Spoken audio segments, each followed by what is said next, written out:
Assalamualaikum warahmatullahi wabarakatuh. Selamat berjumpa kembali dalam Umar Accounting Channel.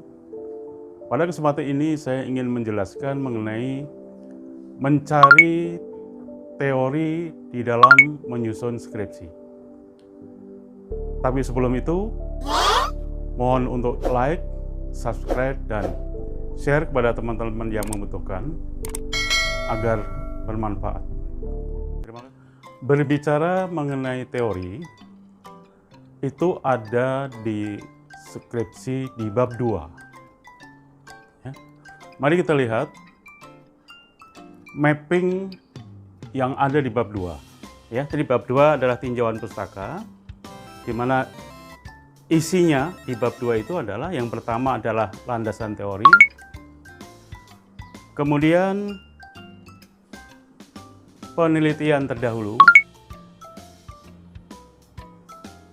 yang ketiga adalah kerangka pemikiran teoritis, yang keempat kerangka pemikiran, yaitu yang berupa diagram atau gambar, dan yang kelima adalah hipotesis atau pengembangan hipotesis. Mari kita lihat di dalam mencari teori yang sesuai dengan judul, yang dalam hal ini saya akan mengkaji lagi judul yang pernah di pertemuan beberapa video yang lalu. Bukan judul sekarang. Berarti misalnya pengaruh laba perusahaan terhadap utang pajak penghasilan. Nah, ini udah jadi satu judul. Kalau kemarin bedanya kita baca dulu 10 jurnal, kemudian kita pilih jurnal yang kira-kira sreg di hati 3. Sekarang kita kembali, kita compare dengan kita berangkat dari fenomena. Dari fenomena kita menemukan masalah. Masalahnya apa? Masalahnya adalah perusahaan-perusahaan wajib pajak mengalami penurunan laba. Pengaruh perbedaan laba akuntansi dan laba fiskal terhadap PPh padan terhutang. Ya, yaitu judulnya adalah ada variabel perbedaan laba akuntansi dan laba pajak. Kemudian variabel yang Z-nya adalah PPh badan terhutang. Nah, variabel ini kita bisa ukur atau kita menggunakan pengukuran atau menggunakan indikator, yaitu laba akuntansi itu bisa kita buat X1-nya, ya, X11-nya adalah perbedaan permanen. Ya, perbedaan permanen itu antara perbedaan laba akuntansi dan laba pajak yang sifatnya permanen dan final, tidak artinya selesai pada saat itu. Kemudian yang kedua adalah X11-nya adalah X12-nya adalah perbedaan temporer. Ya, di mana perbedaan temporer ini adalah perbedaan waktu. Misalnya di dalam menghitung biaya depresiasi.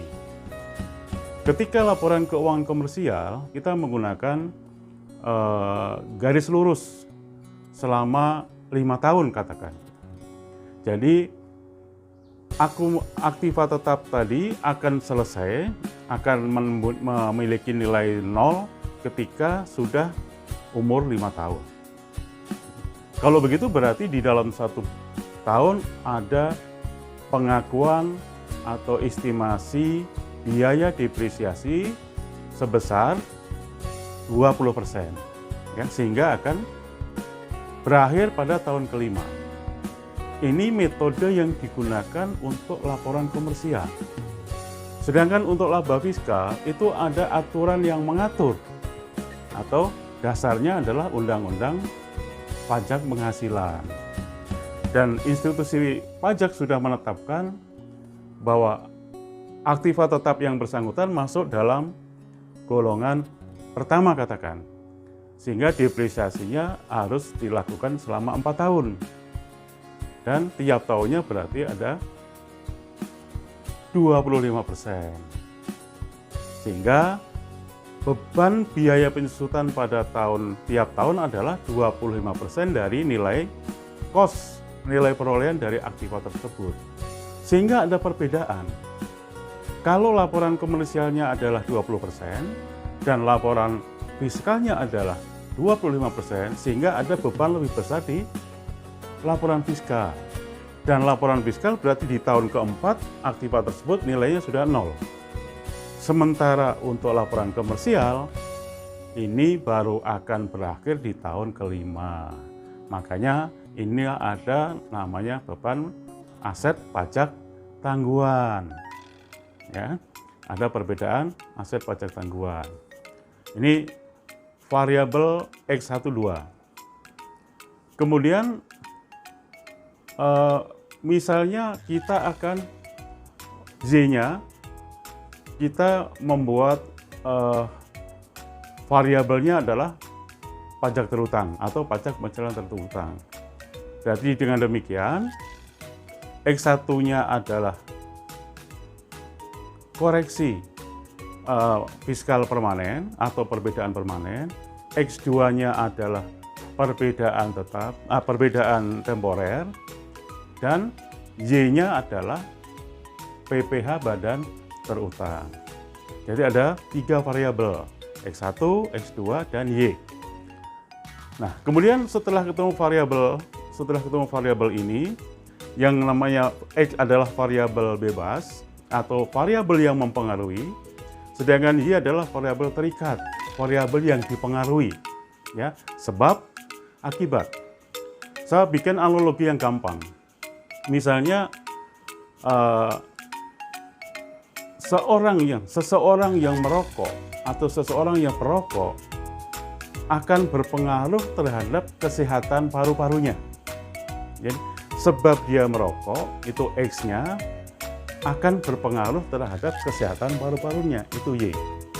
Jadi kita sudah mendapatkan hipotesis sementara, yaitu bahwa hipotesis 1 bahwa perbedaan permanen berpengaruh terhadap PPh badan terutang. Ya, kemudian hipotesis yang kedua adalah perbedaan temporer berpengaruh terhadap PPh badan terutang. Nah, kemudian secara keseluruhan, jadi X1, X2 yaitu perbedaan permanen, perbedaan temporer secara simultan berpengaruh terhadap PPh badan terutang, sehingga kita ada 3 hipotesa atau 3 hipotesis, ya. Nah, kemudian kaitannya dengan mencari teori yang akan digunakan di dalam landasan teori. Berarti untuk Y-nya atau mengukur tentang PPh badan terutang, landasan teori kita adalah menggunakan Undang-Undang Pajak Penghasilan. Maka di dalam bab 2.1 landasan teori 2.11-nya adalah kita ulas atau kita sajikan tentang Undang-Undang Pajak Penghasilan yang akan menguraikan apa itu pajak penghasilan, bagaimana menghitung tarifnya, bagaimana menghitung koreksi fiskalnya, bagaimana sampai ketemu laba bersih yang menjadi dasar perhitungan PPh badan terutang. Menjadi landasan teori di 2.1 Y.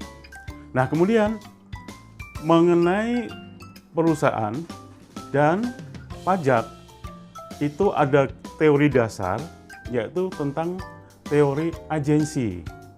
Ya, bahwa dalam perusahaan itu ada teori agensi. di mana perusahaan itu dikelola oleh manajer yang ditunjuk oleh owner sebagai agen, sebagai pelaksana, sebagai orang yang menjalankan operasional perusahaan. Sedangkan prinsipal, orang yang memiliki dana, orang yang memiliki uang. Nah, teori dasar yang digunakan adalah teori agensi.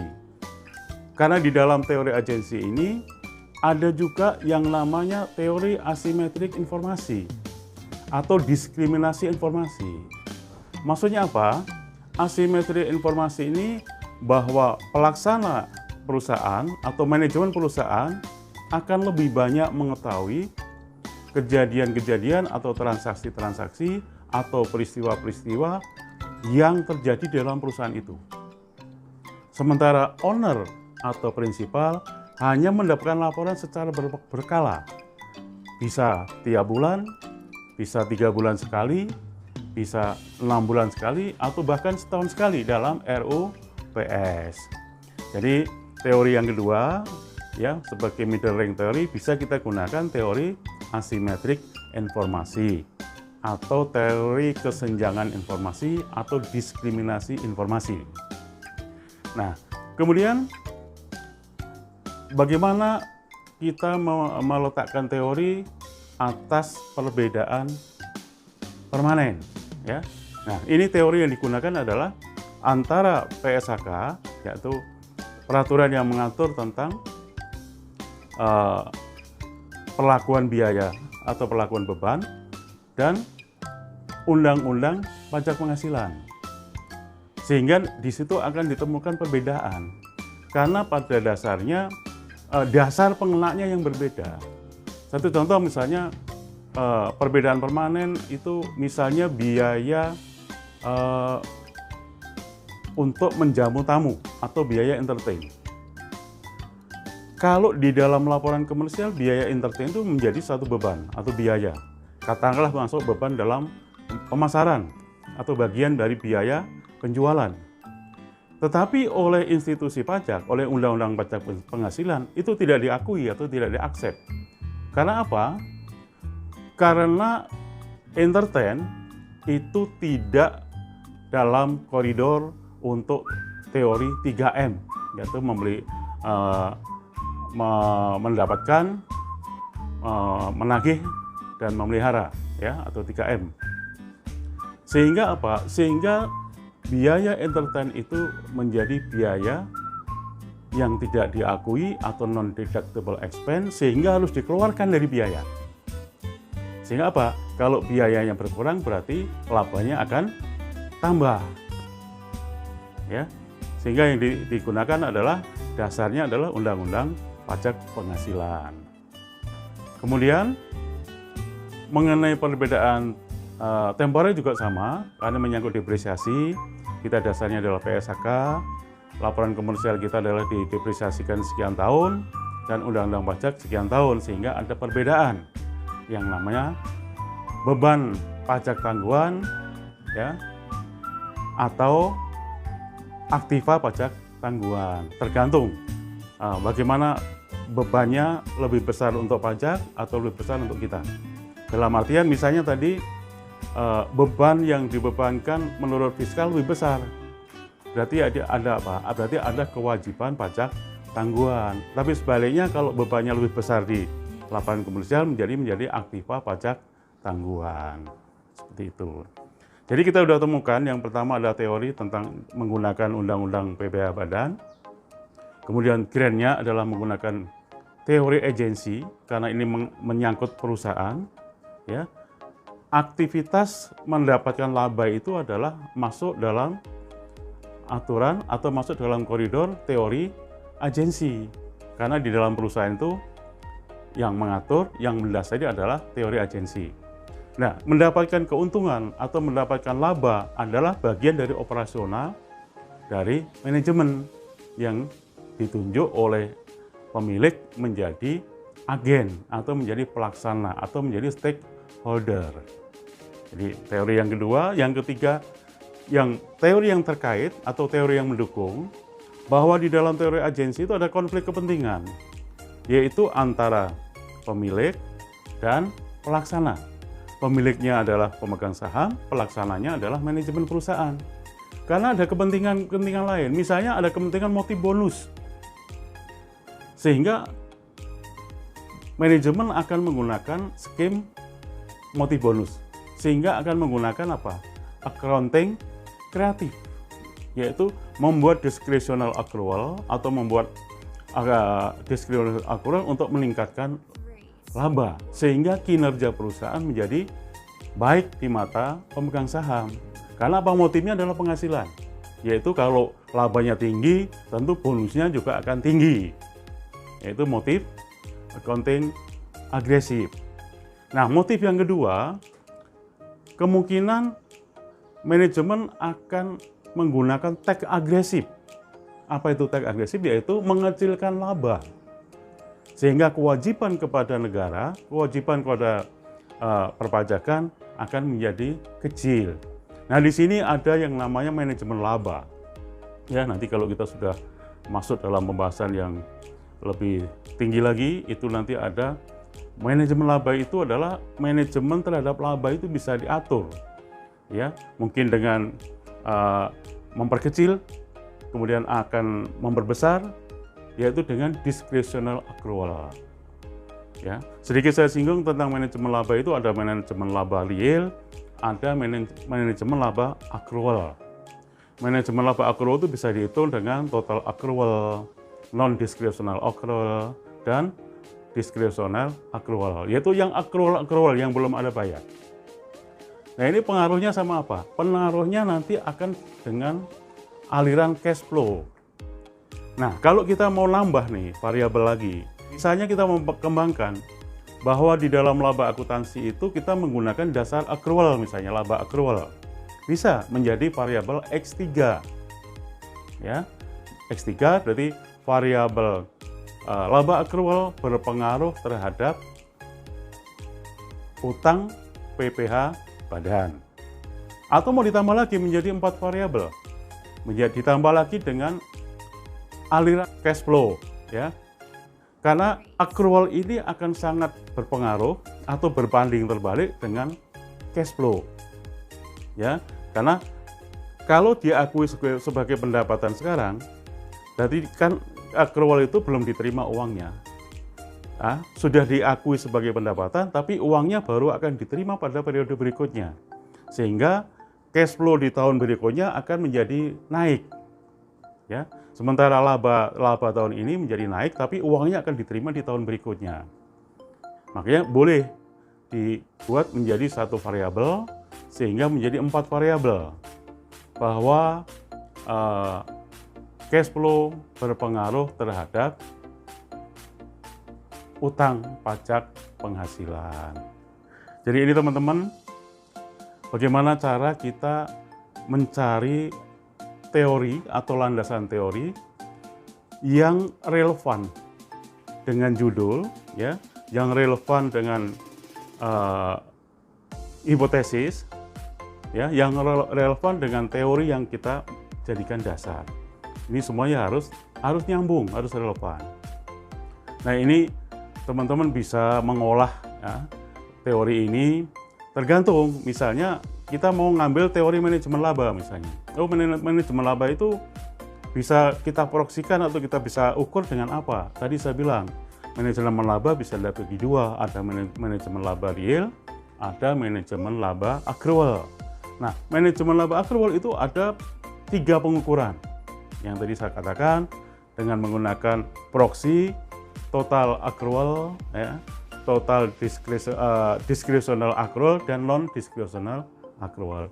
Non-discretional accrual.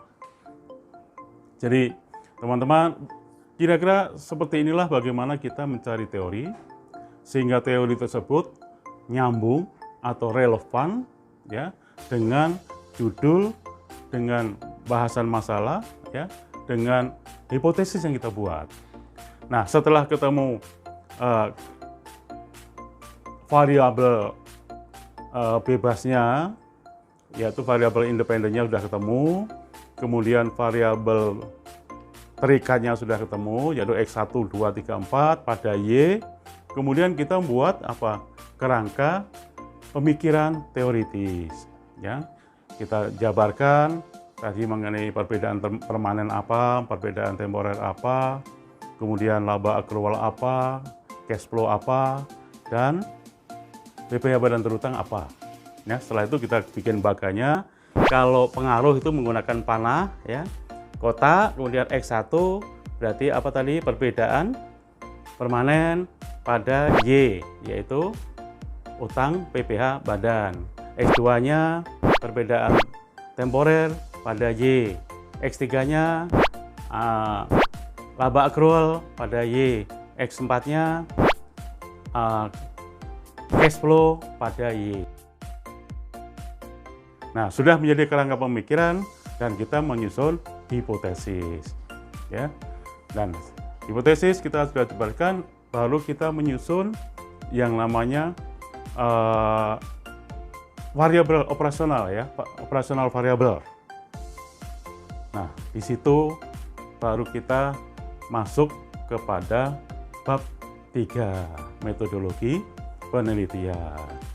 Barangkali itu teman-teman yang ingin saya jelaskan untuk menambah wawasan, untuk menambah khasanah kekayaan dalam menyusun skripsi, sehingga ada pembekalan, ada pencerahan yang akhirnya akan terbebas dari kesulitan, ya, akan lancar dan selesai dalam tepat waktu. Demikian, kurang dan lebihnya mohon maaf. Saya akhiri. Assalamualaikum warahmatullahi wabarakatuh. Terima kasih.